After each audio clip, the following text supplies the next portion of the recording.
ผลงานสอเตอร์จงยกการสร้างตั้ง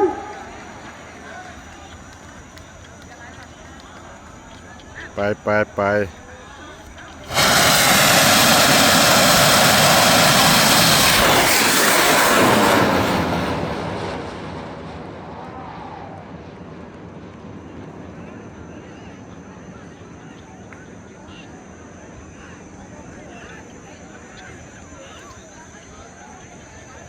การเดินทางก็คือต้นยืน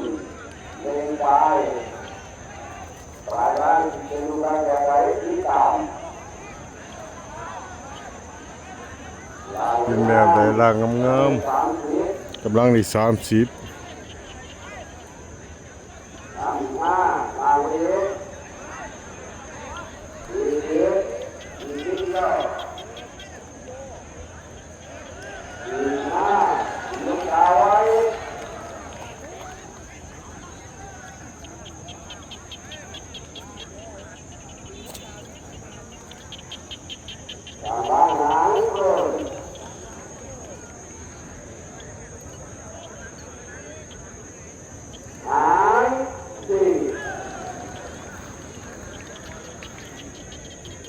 ไปเรื่อย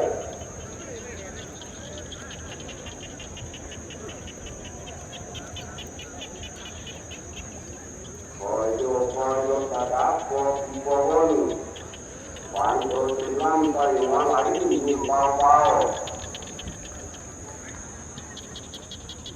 โอ้ฮ้อนแดดเด้อบัดนี้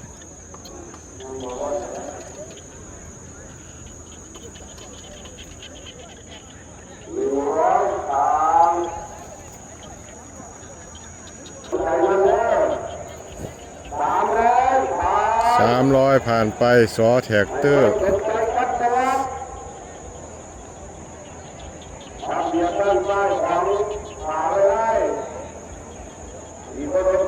บ้านสงย่างตัวน่ะ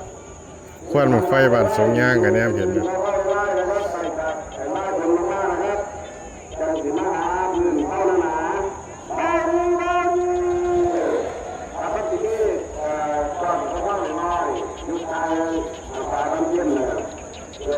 ไปเลยนะทำเลยแล้วตอนนี้ได้340เลข60กินก่อนตาย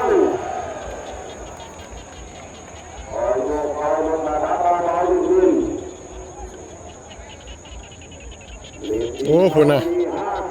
มันอยู่ซื่อนี่มันอยู่นี่ท่านได้ฮอดปลายตาลอยู่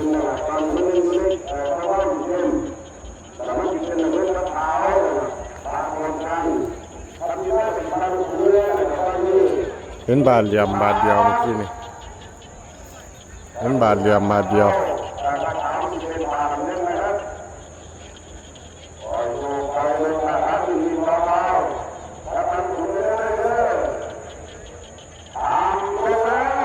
ขวกคา